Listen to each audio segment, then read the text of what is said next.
Throughout the semester, I have witnessed many different points of views, strategies, and approaches to teaching and learning music. With this newfound knowledge, I have come up with my own philosophy of music education. My teaching philosophy consists of 4 main building blocks. These include creating an environment where all accommodations are supported, getting my students to reach their full potential, exposure to musical diversity, and finally, to create a learning environment that is not only passionate and delightful, but hardworking and devoted as well. One subject that I hold dear to my heart is issues revolving around mental health. As a music student, I know from firsthand the battles musicians face with performance anxiety, perfectionism, and overall stress. In our Sound Lab portion of this course, we've learned all about the different ways stress and overthinking can affect the way we perform. These topics have always piqued my interest. Learning how to be in the moment with the here I am as I am method, or learning how to not overthink every single movement with the pointing technique were conversations that opened up my eyes tremendously. As a future music educator, I want to help my students to be able to enjoy music and express themselves without stress.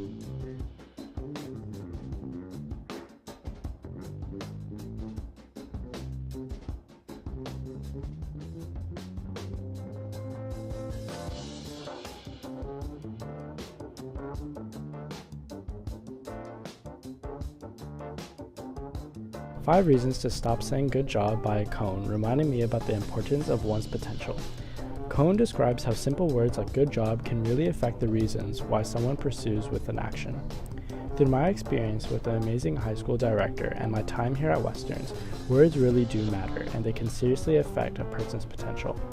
I believe that being a positive influence and being encouraging without praising, as Cohn describes it, can really elevate a student's potential. With the help of my teacher and learner interviews, I have discovered that exposure was one of the main elements that differentiated one's capability to experience music in depth. Friends who were exposed to a more diverse range of music were able to describe what they believe is good music more clearly.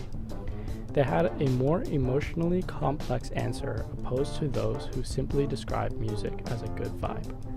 Music has to have a good meaning to me.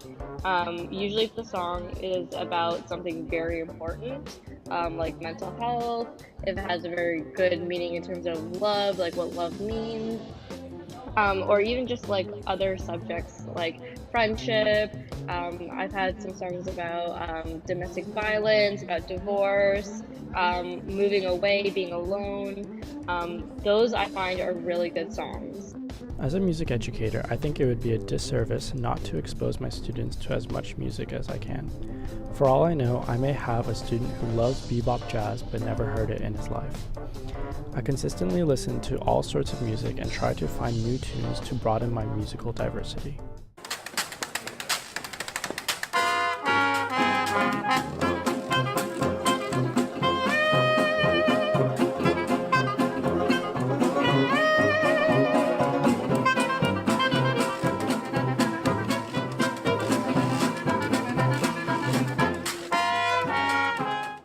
Lastly, my high school director, Mr. Colley, has created a learning environment like I've never seen before.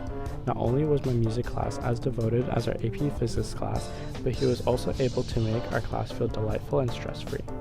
Since he is my most influential teacher, if there is anything I would like to copy, it would be his way of creating this environment. It's having a vision for the culture of the group, a vision for the standard of the group, and understanding how you're going to get from A to B. And creating an environment where the students know that you passionately and desperately care for them.